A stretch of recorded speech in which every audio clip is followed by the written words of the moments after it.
नमस्कार दोस्तों, एक बार फिर स्वागत है आपका मेरे चैनल में। और मैं रुनेश ठाकुर। जैसा कि आपको विदित है कि मैं हर एक इन्फॉर्मेटिव वीडियो जो है आपके लिए लेके आता हूं। आज की जो वीडियो है ऐसे ही विषय के ऊपर है, बहुत एक चर्चा का विषय है। आप लास्ट तक बने रहें हमारी वीडियो में, क्योंकि अगर बीच में आप स्किप करेंगे तो आप पूरी जानकारी नहीं ले पाएंगे हमारे साथ। तो आज मैं जिस विषय के ऊपर चर्चा करने आया हूँ अपने पॉडकास्ट में, वो विषय है जर्मनी स्टडी वीज़ा। जी हाँ, काफ़ी दिनों से मार्केट में बहुत सारे रूमर्स फैल रहे थे कि जो जर्मनी का वीज़ा है वो लेट हो रहा है, जर्मनी की अपॉइंटमेंट्स नहीं मिल रही हैं, लाइक दैट। मतलब काफ़ी टाइप से रूमर्स थे, वो मार्केट में थे। तो आज उसी विषय के ऊपर मैं आपके साथ चर्चा करने आया हूँ। और मेरे साथ हैं कार्तिक जी, जिन्होंने अभी ही जो है वीज़ा रिसीव किया है बिफोर 3 to 4 डेज़। और आज उन्हीं से हम चर्चा करेंगे उनको क्या प्रॉब्लम्स आई, क्योंकि काफ़ी पहले उन्होंने हमारे पास जो है वीज़ा अप्लाई किया था।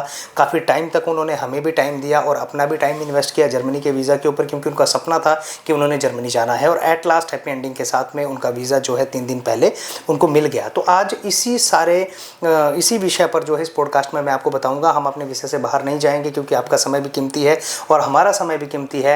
हम एक लिमिटेड टाइम का वीडियो आपके लिए लेके आए हैं, जिसमें हम ये सारी चीज़ें आपको जो है एक छोटे से वीडियो में बताएंगे कि क्या प्रॉब्लम इतने महीने के अंदर रही। 8 महीने का और 10 महीने का अंतराल बहुत बड़ा होता है एक स्टूडेंट्स के लिए अपने टारगेट को अचीव करने के लिए। तो सबसे पहले हम अपना वीडियो कंटिन्यू करते हैं। कार्तिक जी, आपका स्वागत है मेरे चैनल में। धन्यवाद सर। कार्तिक जी, आप मुझे बताएंगे कि आप कहाँ के रहने वाले हैं? जी सर, मैं हिमाचल प्रदेश के नूरपुर गांव के दुदुही शहर में रहने वाला हूं। और मेरे परिवार में 4 सदस्य हैं। मेरी माताजी, मेरे पिताजी और मेरा छोटा भाई। ठीक है। और अब अगला जो मैं आपसे कुछ प्रश्न पूछूंगा, जिन प्रश्न के मेरे दर्शकों को भी उत्तर चाहिए होंगे, और काफ़ी लोग ऐसे हैं जिनके जर्मनी के बारे में काफ़ी डाउट्स हैं, वो भी हमारे आपके इस पॉडकास्ट के माध्यम से क्लियर हो जाएंगे, क्योंकि आप एक बेहतरीन जरिया हैं। क्योंकि आपने काफ़ी जो रुकावटें अभी जो है अपने वीज़ा के टाइम पे देखी हैं, तो आप एक बेहतरीन तरीके से हमें बता सकते हैं। तो सबसे पहले मैं आपसे पूछना चाहूँगा कि कार्तिक जी, आपने किस महीने में अपनी फ़ाइल अप्लाई की थी जर्मनी के लिए? सर, मैंने जो थी सितंबर में एम्बेसी में डाल दी थी अपनी फ़ाइल। मतलब लास्ट ईयर सितंबर में आपने जो है अप्लाई किया था? 2024 में। ठीक है। और आपने कौन से कोर्स के लिए अप्लाई किया है? सर, मैंने MBA के लिए किया था। ठीक है। तो आपके कहने का मतलब है कि आपने सितंबर में अप्लाई किया और अभी इस वर्ष का जुलाई चल रहा है, एक लंबे अंतराल 10 महीने के अंतराल के बाद आपको वीज़ा हुआ। तो बीच की हम चर्चा करेंगे आपकी। जैसे आपने एडमिशन लिया, एडमिशन होने के बाद तो 1 या 2 महीने में डॉक्यूमेंट्स यूनिवर्सिटी से आ जाते हैं। तो मे बी आपका जो इनटेक है वो शायद पहले जनवरी रहा होगा, स्टार्टिंग में जनवरी रहा होगा। तो जनवरी इनटेक के बाद जब आपने फर्स्ट टाइम पे अपॉइंटमेंट लिया था, जैसे कि हमें विदित है कि उस टाइम पे एक अपॉइंटमेंट कैंसिल हो गया था। वो अपॉइंटमेंट किस वजह से कैंसिल हुआ था?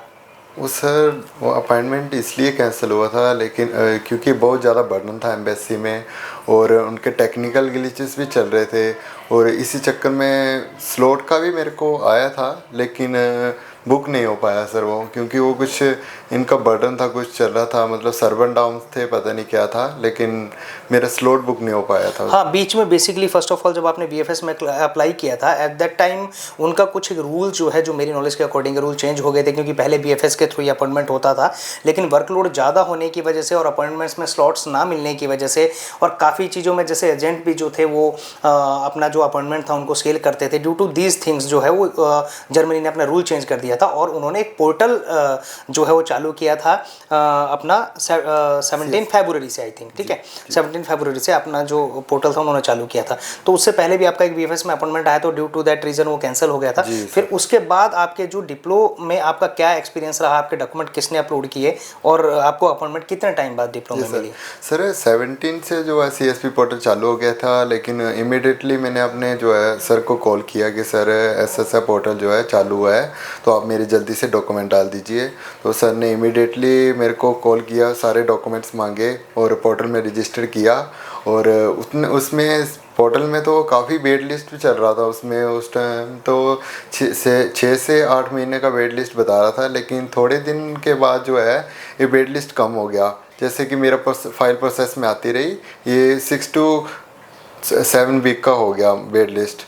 और लेकिन जो है 21 जून को सर मेरे को अपॉइंटमेंट मिल गई थी सर। ये ठीक है। आप और बीच में आपका जो फर्स्ट अपॉइंटमेंट था, उस फर्स्ट अपॉइंटमेंट में कुछ एम्बेसी की तरफ से इशू भी आया था। शायद उन्होंने डॉक्यूमेंटेशन सबमिशन करने से मना कर दिया था, क्योंकि उनके कुछ डिप्लो जो इनका जो CPS पोर्टल है, उस पोर्टल में कुछ इनका टेक्निकल एरर आया था, टेक्निकल इशू आ रहा था। सर, मैं जब पहुंचा उधर इंटरव्यू के लिए अंदर गया, तो जब मेरा पासपोर्ट नंबर उन्होंने डाला तो उसमें जो है मेरे डॉक्यूमेंट नहीं शो हुए। उसमें बताया गया मेरे को कि मतलब जो आपके जो कोई भी डॉक्यूमेंट है इनमें से जो है एक भी जो है अपलोड नहीं हुआ है। तो सर उस बात के लिए मैं थोड़ा चिंतित था, लेकिन जब मैं बाहर आके देखा तो सारे डॉक्यूमेंट्स जो मेरे अपलोडेड थे। तो सर मेरे को तो वापस बुलाया था उन्होंने, लेकिन मैंने अंदर जाना प्रेफर नहीं किया सर। अच्छा, फिर उसके बाद फिर से आपका अपॉइंटमेंट हुआ और वो अपॉइंटमेंट हुआ 19 जून आई थिंक। जी सर उस टाइम अपॉइंटमेंट जब हुआ तो मेरे जो है टीचर थे श्रीमती अर्चना शर्मा जी, उन्होंने मुझे आगे गाइड किया, बोला है कि मतलब आपको जाना पड़ेगा, मतलब अगर कोई भी प्रॉब्लम होती है तो आप उनके जो है स्क्रीनशॉट लेके भी जा सकते हो, कि अगर पोर्टल का दोबारा ग्लिच होता है तो मैं सारे पोर्टल उसके स्क्रीनशॉट वगैरह के साथ गया अंदर, और फिर दोबारा सर मेरे को वही टेक्निकल ग्लिच शो हुआ जो भी अंदर चल रहा था। लेकिन जो कैसे भी करके मैंने जो है अंदर अपना मतलब दिखाया उनको स्क्रीनशॉट, तो उनको रियलाइज़ हुआ। मतलब आपने अपना पक्ष रखा कि ये मेरे डॉक्यूमेंट है, मैंने अपने डॉक्यूमेंट इस तरीके से अपलोड किए जी हैं। सर जी सर क्योंकि सर एम्बेसी को भी नहीं मालूम था कि मतलब ऐसा कुछ मतलब मेरे टेक्निकल साथ एरर हो सकता है। जी हो सकता है। ठीक है, तो एट लास्ट फिर अब आपका जो वीज़ा है वो आ चुका है। जी सर। और सर जो मेरे डॉक्यूमेंट्स थे वो ऑफलाइन ही डाले गए थे जर्मन एम्बेसी के द्वारा। हाँ बिल्कुल, बेसिकली क्योंकि डिप्लो में ये चीज़ एक नई आ गई है। मैं बताना चाहूँगा दर्शकों को कि पहले क्या था कि जो डॉक्यूमेंट्स थे आपको फिजिकली ले जाने पड़ते थे, लेकिन अभी आप उसी पोर्टल के माध्यम से फैंटीबा, आपका कवर लेटर, आपकी एसओपी, आपके डॉक्यूमेंटेशन, आपका offer letter, each and everything आपको ऑनलाइन अपलोड करने होते हैं। वो पोर्टल सारे डॉक्यूमेंट अपलोड करता है। इसके ऊपर हम एक स्पेशल वीडियो बनाएंगे, उस वीडियो में आपको सारी जानकारी देंगे, क्योंकि अभी तो ये पॉडकास्ट है, इसमें हम आपको पूरी डिटेल इन चीज़ों के बारे में नहीं बता सकते हैं, क्योंकि काफ़ी लेंथ जो हमारा वीडियो हो जाएगा। तो अभी तो बेसिकली आज का जो वीडियो है, मैं एक बार फिर आपको कार्तिक जी मुबारकबाद देना चाहूँगा, क्योंकि 1 साल का वीज़ा आपका लगा है और काफ़ी मशक्क़त के बाद लगा है। काफ़ी एफर्ट्स आपने भी किए, काफ़ी टाइम आपने हमें दिया, आपने इतना टाइम हमारे ऊपर विश्वास किया, इसलिए मैं आपका तहे दिल से धन्यवाद करता हूँ। मैं खुद से ज़्यादा AR मेंटोर ग्रुप का हार्दिक अभिनंदन करना चाहता हूँ, क्योंकि उनके बिना ये पॉसिबल ही नहीं था। क्योंकि जब भी मैं डिमोटिवेट होता था तो मेरे को हमेशा टीचर्स मोटिवेट करते थे जो AR मेंटोर ग्रुप के थे। Thank you ji sir. तो आज के इस पॉडकास्ट में हमने इस तरीके से डिटेल बनाया। जर्मनी के ऊपर एक स्पेशली डिटेल्स में हर एक वीडियो में आपके लिए लेके आऊँगा। नेक्स्ट वीडियो में हम आपको प्रॉपरली बताएंगे कि डिप्लो में आप कैसे डॉक्यूमेंट अपलोड कर सकते हैं, आप अपनी अपॉइंटमेंट कैसे ले सकते हैं। आपको कोई ज़रूरत नहीं है किसी भी एजेंट को एक्स्ट्रा पैसे देने की अपॉइंटमेंट्स के रिगार्डिंग और डॉक्यूमेंटेशन के रिगार्डिंग। क्या क्या डॉक्यूमेंट्स अपलोड होते हैं, एडमिशन का क्या प्रोसेस रहता है, इन नेक्स्ट वीडियो में हम आपको बताएंगे। अगर आपको कोई भी डाउट अभी इस वीडियो के बाद भी है तो आप हमारे कमेंट बॉक्स में कमेंट कर सकते हैं। हम एक फ़ोन नंबर आपको ड्रॉप करेंगे, आप बात कर सकते हैं। डायरेक्टली मुझसे भी बात कर सकते हैं, डायरेक्टली मेरी पार्टनर अर्चना शर्मा जी से भी बात कर सकते हैं।